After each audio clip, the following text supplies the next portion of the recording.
Tungabhadra project అనేది ఉమ్మడి project. అది కర్ణాటక, ఆంధ్రప్రదేశ్, కొద్దిగా తెలంగాణ, ఈ 3 రాష్ట్రాలకి సంబంధించినటువంటి ఉమ్మడి ప్రాజెక్ట్. దీని నిర్వహణకి తుంగభద్ర బోర్డు ఉంటుంది. కర్ణాటక, మనము, దానితో పాటు సిడబ్ల్యూసి సెంట్రల్ వాటర్ కమిషన్ వారు కూడా 3 రాష్ట్రాలకి సంబంధించినటువంటి ప్రాజెక్ట్ కాబట్టి నిర్వహణలో వారు బాధ్యత తీసుకుంటారు. చైర్మన్గా వారు ఉంటారు. ఇది దాని కన్స్ట్రక్షన్. దానికి సంబంధించి దానిలో ఒక గేట్ కొట్టుకుపోతే అది జగన్మోహన్ రెడ్డి గారి సైడ్ ఎఫెక్ట్ అని, జగన్మోహన్ రెడ్డి గారి వాళ్ళే కొట్టుకుపోయిందని ఇలాంటి దుష్ప్రచారం చేసేటటువంటి కార్యక్రమం చేయటం చాలా దురదృష్టకరమని ఈ సందర్భంగా నేను చెప్పదలుచుకున్నాను. ఏది జరిగినా అది జగన్మోహన్ రెడ్డి గారి అకౌంట్లో వేసేసి తప్పుకోవాలని చంద్రబాబు నాయుడు గారు, తెలుగుదేశం ప్రభుత్వం, ఎల్లో మీడియా ప్రయత్నం చేయటం అనేది దుర్మార్గమైనటువంటి అంశం. ఇదే విధంగా మరి జగన్మోహన్ రెడ్డి గారి టైంలో పులిచింతల 16వ గేటు కొట్టుకుపోతే వితిన్ 20 డేస్లో దాన్ని రిపేర్ చేసేసి ఏర్పాటు చేసి నీరు కిందకు పోకోకుండా ఆపడం జరిగిందనే విషయాన్ని మర్చిపోయారు. అప్పుడు కూడా చాలా బురదరాత రాసేటటువంటి కార్యక్రమం చేశారు. జగన్మోహన్ రెడ్డి గారి వాళ్ళే కొట్టుకుపోయింది. అది కొత్త ప్రాజెక్టు. వాస్తవానికి కాంట్రాక్టర్ లోపం వలన, చంద్రబాబు నాయుడు గారికి కాంట్రాక్టర్కి మధ్యన ఉన్నటువంటి లాలూచి వలన, ఫండ్స్ విషయంలో ఆయన సక్రమంగా చేయకపోవటం వలన కొట్టుకుపోతే దాన్ని రివైవ్ చేసి దాన్ని మళ్ళీ ఏర్పాటు చేయడం జరిగింది. అదేవిధంగా గుళ్ళకమ్మ గేటు కొట్టుకుపోయింది. గుళ్ళకమ్మ గేటుకు పట్టుకుపోయినా జగన్మోహన్ రెడ్డి గారు దీనికి కారణం అనేటువంటి మాట మాట్లాడారు. ఆ రోజున చెప్పాను నేను మంత్రిగా ఉన్నప్పుడు, ఈ రోజున చెప్తున్నాను, గుళ్ళకమ్మ కొట్టుకుపోవడానికి, గేటు కొట్టుకుపోవడానికి చంద్రబాబు నాయుడు గారు తన హయాంలో చేసినటువంటి అలసత్వం. ఎందుకు చెప్తున్నానంటే, చంద్రబాబు నాయుడు గారు 5 సంవత్సరాలు పరిపాలించాడు కదా పోయినసారి. అప్పుడు గుళ్ళకమ్మకి 5 to 6 crores ఖర్చు పెట్టారు. దేనికి ఖర్చు పెట్టారు తెలుసా? పెయింట్ వేయటానికి, విగ్రహం కట్టడానికి, అక్కడ బ్యూటిఫికేషన్ కోసం 6 crores దే స్పెంట్. గేట్ల కోసం 1 కోటి కూడా ఖర్చు పెట్టాల. అంటే ఎక్కడ డబ్బులు కమిషన్ వస్తే అక్కడ ఖర్చు పెట్టి గుళ్ళకమ్మ ప్రాజెక్టుని సర్వనాశనం చేసే కార్యక్రమం చేశారు. అది మేము వచ్చిన తర్వాత కొట్టుకుపోయింది. ఆ రోజు చేసి ఉన్నట్టయితే అద్భుతంగా ఉండేది.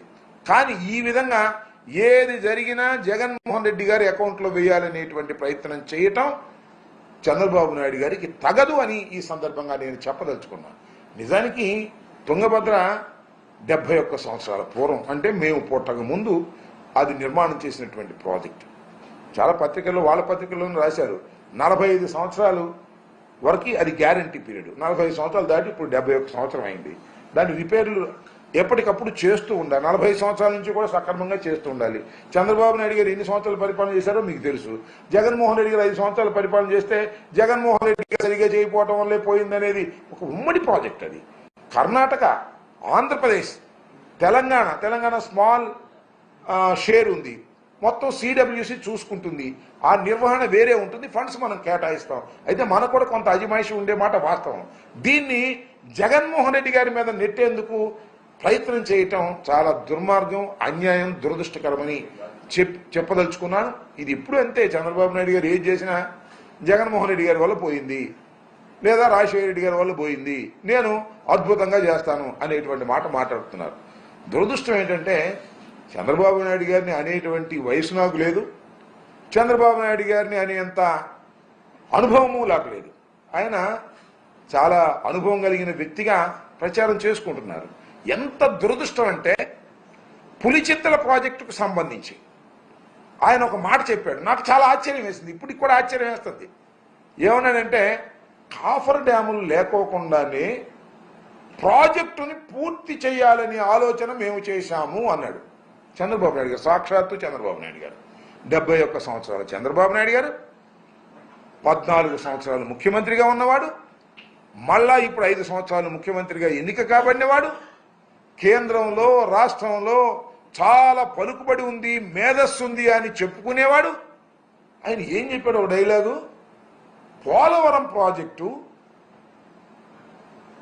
కాఫర్ డ్యాముల నిర్మాణం లేకోకుండానే, మరొకసారి వినాలి, పోలవరం ప్రాజెక్టు కాఫర్ డ్యాముల నిర్మాణం లేకుండానే ప్రాజెక్టు పూర్తి చేయాలని ఆలోచన చేశాము అనేటువంటి మాట ఆయన అన్నాడంటే మరి నిజంగా ఆయనకి ఇరిగేషన్ గురించి ప్రాజెక్టుల గురించి తెలియదని నేను అనలేదు, కానీ ఎంత అమాయకంగా మాట్లాడాడో నాకు అర్థం కాలేదు.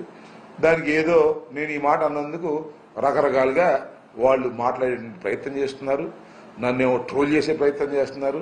ట్రోలింగ్లకి గీలింగ్లకి నేనేం భయపడే వ్యక్తి కాదు, ఫీల్ అయ్యేటువంటి వ్యక్తిని కూడా కాదు. ఉన్నది ఉన్నట్టుగా మాట్లాడటమే నాకు తెలిసినటువంటి సత్యం. నాకు తెలియకపోతే తెలియలేదని ఒప్పుకుంటాను తప్ప తెలిసినట్టుగా చంద్రబాబు నాయుడు గారి లాగా నటించడం నాకు కుదరదు. ఇది వాస్తవం అని కూడా ఈ సందర్భం